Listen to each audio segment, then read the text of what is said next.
औज़ुबिल्लाहिमिनश्शैतानिर्रजीम बिस्मिल्लाहिर्रहमानिर्रहीम। मोहतरम ख़वातीन व हज़रात, मुख्तलिफ़ किस्म की बीमारियाँ ऐसी होती हैं जो कि ऑटो इम्यून डिजीज़ होती हैं, जैसे रूमेटॉइड आर्थराइटिस, सिस्टेमिक लूपस एरिथमेटोसिस और इसी तरह जो स्किन की कुछ बीमारियाँ जिस तरह सोराइसिस। और इन बीमारियों में मुख्तलिफ़ जगहों की मुख्तलिफ़ अज़ा की इन्वॉल्वमेंट हो जाती है, जिसमें खुसूसन इन बीमारियों का जहाँ मैंने जिक्र किया जॉइंट्स की इन्वॉल्वमेंट बहुत ज़्यादा होती है, और या छोटे जॉइंट्स की या जो बड़े जॉइंट्स हैं उनकी इन्वॉल्वमेंट हो जाती है। और ऐसी बीमारियां जो दायमी बीमारियां हैं, इनमें पेशेंट को इम्यूनोसप्रेशन की ज़रूरत पड़ती है। आपको इनकी इम्यूनिटी को डाउन लेके आना पड़ता है ताकि उनके जो मसाइल हैं वो कम से कम हो।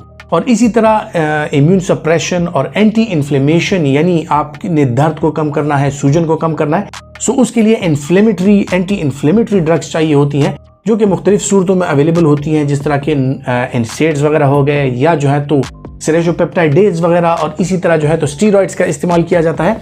लेकिन जब ये इम्यूनोसप्रेशन और ये एंटी इन्फ्लेमेटरी एक्टिविटी बाज़ दवाइयों के ज़रिए असर नहीं रहती, तो उसके लिए हम रूमेटॉइड आर्थराइटिस, सिस्टेमिक लूपस एरिथमेटोसिस या जो सोराइटिक आर्थराइटिस है उसमें डिजीज मॉडिफाइंग ड्रग्स का इस्तेमाल कराते हैं, जो कि मुख्तलिफ किस्म की ड्रग्स पे मुश्तमिल होता है। जिस तरह के रूमेटॉइड आर्थराइटिस में मुख्तलिफ किस्म की डिजीज मॉडिफाइंग ड्रग्स, जिसमें हाइड्रोक्सीक्लोरोक्विन, इसी तरह जो है तो मीथोट्रेक्सेट वगैरह का इस्तेमाल किया जाता है, गोल्ड सॉल्ट का इस्तेमाल किया जाता है। इसी तरह एक ड्रग है लिफ्लोनामाइड।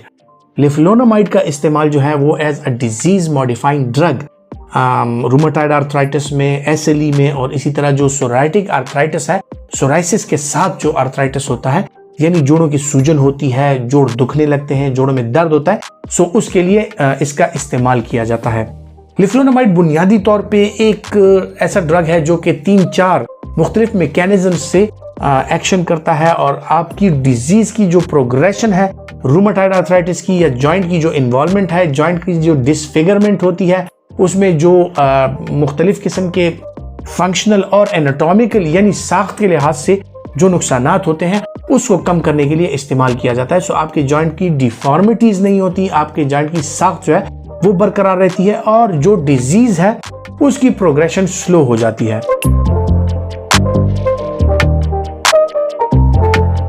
लिफ्लोनामाइड बुनियादी तौर पे 2-3 तरीकों से अमल करता है। एक तो ये आपके सप्रेसर टी सेल्स जो है, जो कि आपकी इम्यूनिटी, जो इम्यून सेल्स हैं वो टी सेल्स और बी सेल्स पे बेस करते हैं, और टी सेल्स जो होते हैं आपके ब्लड में वो एंटीबॉडीज प्रोड्यूस करते हैं, वो मुख्तलिफ किस्म के और फैक्टर्स जो होते हैं, इन्फ्लेमेटरी फैक्टर्स, इन्फ्लेमेटरी मार्कर्स, उनको बढ़ाते हैं। सो ये उन पे एक्ट करता है और इन्फ्लेमेटरी मार्कर्स जो होते हैं उनको कम कर देता है। और यही इन्फ्लेमेटरी मार्कर्स जब कम होते हैं, एक तो आपके जॉइंट की इन्फ्लेमेशन कम हो जाती है, और दूसरा ये कि इन्फ्लेमेशन जब कम से कम हो तो इसके साथ जो है तो जॉइंट की जो डैमेज है उसकी प्रोग्रेशन है, यानी वो जो उसमें मुसलसल इजाफा होता चला जाता है वो कम हो जाता है, और जो नुकसान खुदा न खास्ता 2-3 साल में होना होता है वो 10 साल और 12-15 साल पे चला जाता है। तो इससे न सिर्फ ये कि जॉइंट की इन्फ्लेमेशन कम होती है, बल्कि डिजीज की जो प्रोग्रेशन है वो भी स्लो हो जाती है, और आपका डिजीज अर्ली प्रोग्रेस नहीं करता। और जैसे ही ये इन्फ्लेमेटरी मार्कर्स कम होते हैं,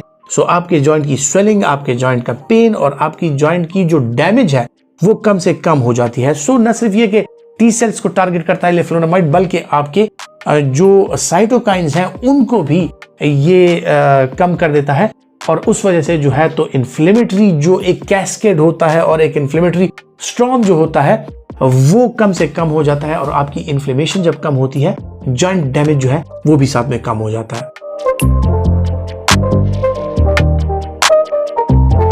आते हैं इसके इस्तेमाल की तरफ। जिस तरह मैंने जिक्र किया कि इसका इस्तेमाल as a disease modifying anti rheumatic drug होता है, सो रूमेटॉइड आर्थराइटिस में इसका इस्तेमाल होता है। इसके अलावा जो सोराइटिक आर्थराइटिस है उसमें इसका इस्तेमाल होता है।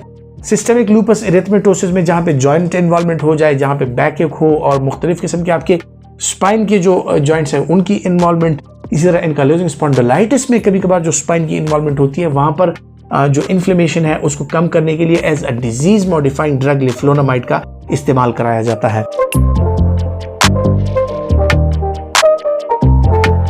लिफ्लोनामाइड जो है वो चूंकि इसका इस्तेमाल लंबे अरसे तक रहना होता है, सो इसके साइड इफेक्ट प्रोफाइल के हवाले से जरा सी बात करते हैं कि अगर आप लंबे अरसे तक इसका इस्तेमाल करेंगे तो कौन से साइड इफेक्ट्स हैं जिनसे आपका सामना हो सकता है। ख्वातीन हज़रात, जो आम साइड इफेक्ट्स हैं उनमें लिफ्लोनामाइड के साथ आपकी नज़र की धुंधलाहट, आपका कलर विजन जो है वो मुतासर हो सकता है। इसके अलावा जो है तो जो गैस्ट्रिक प्रॉब्लम्स होती हैं, जिस तरह नाजिया, वॉमिटिंग, गैस्ट्राइटिस, ये आपको हो सकता है और पेट के जो मुख्तलिफ किस्म के मसाइल हैं उनसे आपका सामना हो सकता है।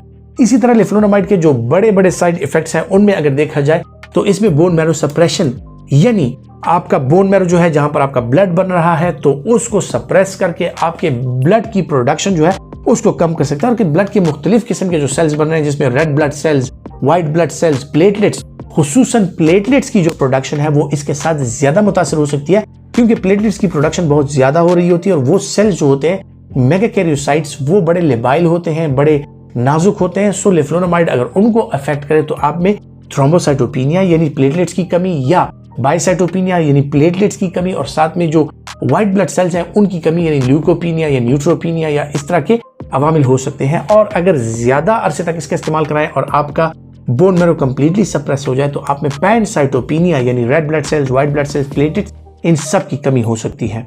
आगे जाते हैं।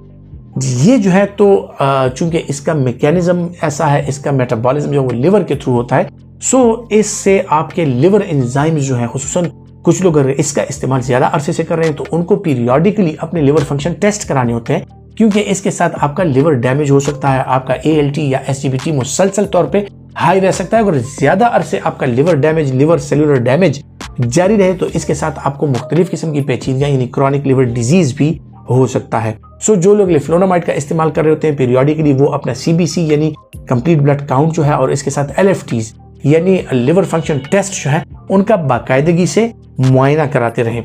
इसी तरह ख्वातीन हज़रात, ये एज इम्यूनोसप्रेसिव ड्रग भी काम करता है, आपकी इम्यूनिटी को सप्रेस करता है। तो इसके इस्तेमाल के साथ साथ आपको मुख्तलिफ किस्म की पेचीदगियां जिस तरह ओरल थ्रश वगैरह हो गया, यानी आपके मुंह में जो फंगल इन्फेक्शन है वो हो सकते हैं, इसोफेजाइटिस हो सकता है यानी पेट के, इसोफेगस के और मैदे के जो मसाइल हैं वो जन्म ले सकते हैं। खुसूसन जो जिस तरह मैंने जिक्र किया कि इम्यूनो कॉम्प्रोमाइज पेशेंट्स में फंगल इन्फेक्शन होने का ज्यादा अंदेशा रहता है, सो इसके साथ आपको फंगल इन्फेक्शंस भी हो सकते हैं।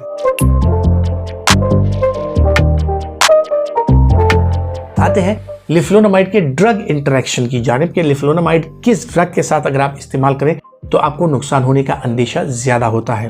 ख्वातीन हज़रात, ज्यादातर लिफ्लोनामाइड जो है वो रूमेटॉइड आर्थराइटिस के पेशेंट्स में मीथोट्रेक्सेट के साथ इस्तेमाल होता है, और मीथोट्रेक्सेट भी हेपेटोटॉक्सिक है, लिफ्लोनामाइड भी हेपेटोटॉक्सिक है। सो दोनों का अगर आप इस्तेमाल करा रहे हैं अपने पेशेंट को, वीकली मेथोट्रेक्सेट का और डेली लिफ्लोनामाइड का, सो आपका पेशेंट जो है वो प्रोन है, उसमें ये पेचीदगियां ज्यादा हो सकती है लिवर के हवाले से। सो उसके लिवर प्रोफाइल पे आपने डेफिनेटली नजर रखनी है, और अगर आप खुद इस्तेमाल कर रहे हैं तो आप पीरियोडिकली कुछ अरसे बाद अपनी लिवर फंक्शन टेस्ट वो जरूर करा लिया करें। इसी तरह ये दोनों जो है तो बोन मैरो सप्रेशन भी करती हैं, जिस तरह मीथोट्रेक्सेट और लिफ्लोनामाइड। सो ये ड्रग्स इन इंटरेक्शन आके ये आपकी बोन मैरो सप्रेशन में इजाफा कर सकती हैं। अगर ये दोनों ड्रग्स आप एक साथ में यूज कर रहे हैं तो आपको ज्यादा चांसेस हैं कि आप बोन मैरो और लिवर के हवाले से जो पेचीदगियां हैं उनका ज्यादा शिकार हों। सो इसका ख्याल आपने रखना है। इसके अलावा जो इम्यूनो कम्प्रोमाइज लोग होते हैं उनमें TB की शिकायत अक्सर हो जाती है, और ऐसे लोगों को SLE के पेशेंट्स को या रूमेटाइड के पेशेंट्स को TB अक्सर औकात ज्यादा होती है, क्योंकि वो इम्यूनो कम्प्रोमाइज्ड होते हैं। सो इनमें अगर TB की दवाई इस्तेमाल कराई जा रही है, सो रिफेम्पसिन जो है वो इसकी मेटाबॉलिज्म को वो बढ़ा देता है, और जो लिफ्लोनामाइड है इसकी इफेक्टिवनेस को कम कर देता है। इसी तरह एंटी जो एपिलेप्टिक ड्रग्स हैं कार्बामेजेपिन, वो भी इसके मेटाबॉलिज्म को अल्टर कर सकता है। वारफरीन अगर कोई इस्तेमाल कर रहा है वो भी इसके मेटाबॉलिज्म को इफेक्ट कर सकता है। और इसी तरह जो मैक्रोलाइड एंटीबायोटिक्स हैं जिनमें खुसूसन एरिथ्रोमाइसिन और क्लेरेथ्रोमाइसिन शामिल है, अगर उसका इस्तेमाल भी साथ में कराया जा रहा है तो वो इसकी जो एफिकेसी है उसको मुतासिर कर सकता है। इसकी पॉसिबल साइड इफेक्ट्स जो है वो एनसेड्स के साथ और कॉर्टिकोस्टेरॉइड्स के साथ वो बढ़ सकती हैं, जिस तरह के पेप्टिक अल्सर हो गया और ये चीजें होंगी। तो आप अगर इनका इस्तेमाल करा रहे हैं तो ये आपस में इन इंटरेक्शन आती हैं और एक दूसरे की डोजेज को भी इफेक्ट करती हैं, और हो सकता है कि इनकी जो पेचीदगियां हैं वो भी बढ़ जाए। आगे आते हैं कॉन्ट्रा इंडिकेशंस की तरफ के कौन से ऐसे मरीज हैं जो लिफ्लोनामाइड का इस्तेमाल बिल्कुल भी नहीं कर सकते।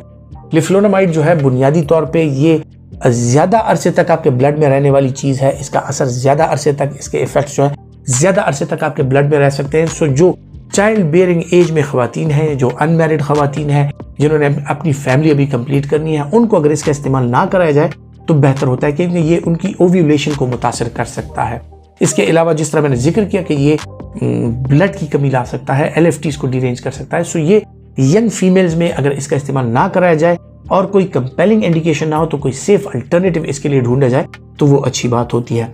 इसके अलावा ख़वातीन हज़रात, जो लोग ऑलरेडी इम्यूनो कॉम्प्रोमाइज्ड हैं, जो लोग ऑलरेडी बोन मैरो सप्रेशन का शिकार हैं, या जो ऑलरेडी क्रॉनिक लिवर डिजीज का शिकार हैं, उनमें लेफ्लोनामाइड का इस्तेमाल वो हरगिज़ ना कराया जाए।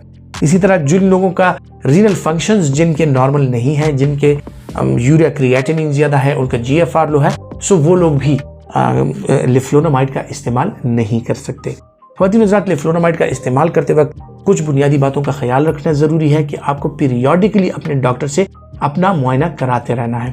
और इसी तरह जो है तो आप एक सेहतमंद ज़िंदगी गुजार सकते हैं अगर आपको कोई ड्रग ज़्यादा अरसे के लिए दी जाए, आपको उसके पॉसिबल साइड इफ़ेक्ट्स का पता हो, कॉन्ट्रा इंडिकेशंस का पता हो और उसके जो डोजेजेस हैं उसका पता हो, तो आप उस ड्रग का इस्तेमाल ज़्यादा अरसे के लिए बगैर किसी पेचीदगी के कर सकते हैं।